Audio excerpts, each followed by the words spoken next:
එක අතකට සර් නොකිව්වට ඔය කොල්ලා කෙල්ලෙක් එක්ක යාළු වෙන එක හොඳයි. කමක් නැහැ. කමක් නැහැ. සංකාරයන්සේ ඉන්නකොට අම්මා කෙනෙක් අඬාගෙන ඇවිල්ලා කියනවා අනේ සර් මගේ දුව එකම දුව මට වෙච්ච වැඩේ මගේ මිනිස්සයා යුද්ධෙන් නැති වුණා. මගේ කෙල්ල දැම්මා ලොකු ඉස්කෝලේකට කෙල්ල ගිහිල්ලා අවුරුදු 17යි. මං කෝ අම්මේ 17 නම් කරන්න දෙයක් නැහැ. එහෙම කියන්න එපා සර්. මගේ කෙල්ල ගෙනහිල්ලා තියෙන ඒ ඉස්කෝලේම ඊට ඉහළ පන්තියක තව කෙල්ලෙක් හත් ඉලව්වයි. කෙල්ලෙක් අරන් ගිහිල්ලා. පැමිණිල්ල ලිව්වා සර් මම. දෙන්නව ගෙන්නුවා. බුදු අම්මේ අර අරන් ගියයි කියන ගෑනු ළමයා බලන්න එපා කොණ්ඩේ ගහලා කට්ටට. හිරවෙන්ඩ ටීෂර්ට් එකක් ඇඳලා හිරවෙන්ඩ ඩෙනිම් කලිසමක් ඇඳලා ඉන්නෙත් නිකන් බයිසිකල් හැන්ඩල් එකක් ගිල්ලා වගේ මෙහෙම. මං ඇහුවා ඔයා මෙයාව එක්කන් ගියද? ඔව් ඇයි මොකද? මං කිව්වා නෑ නිකන් දැනගන්න ඇහුවේ කලබල වෙන්න එපා. ඔයාලා දෙන්නම එක කාමරේද ඉන්නේ? ඔව් ඇයි මොකද? මං කිව්වා නෑ නිකන් දැනගන්න. අර අම්මා කිව්වා සර් මේ බලන්න මේකි මිනිහෙක් වගේ හිටියට මේකි ගෑණියක්. සර් පොඩ්ඩක් බලන්න මට බලන්නලු.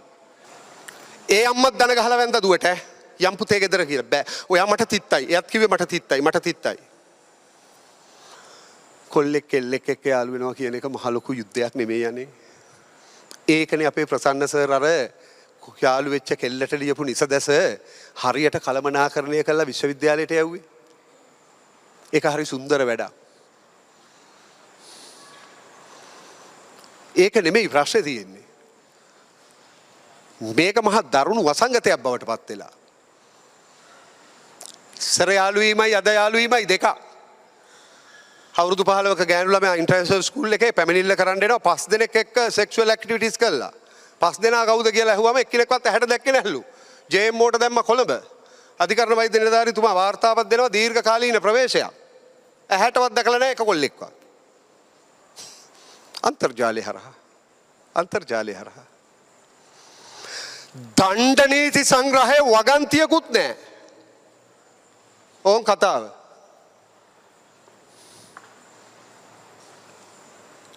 මේක තමයි ඇත්ත කතාව. දැන් ඉස්සර එකයි මේකයි අපි අවසාන කරමු.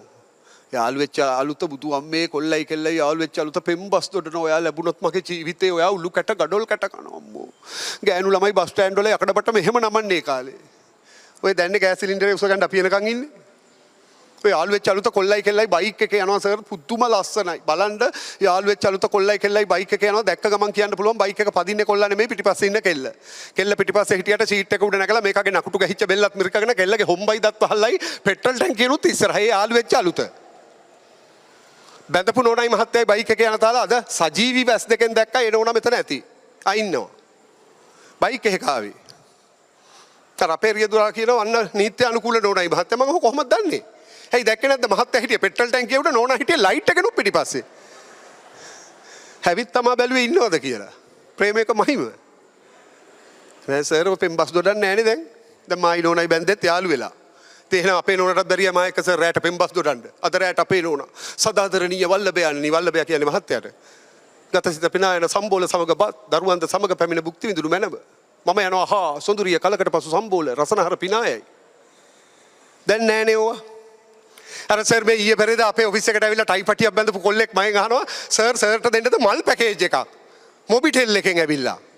මං කිව්වා මල් කියන්නේ සර් අපේ සිම් දෙකක් ගත්තොත් නොමිලේ. ඒවා මල්.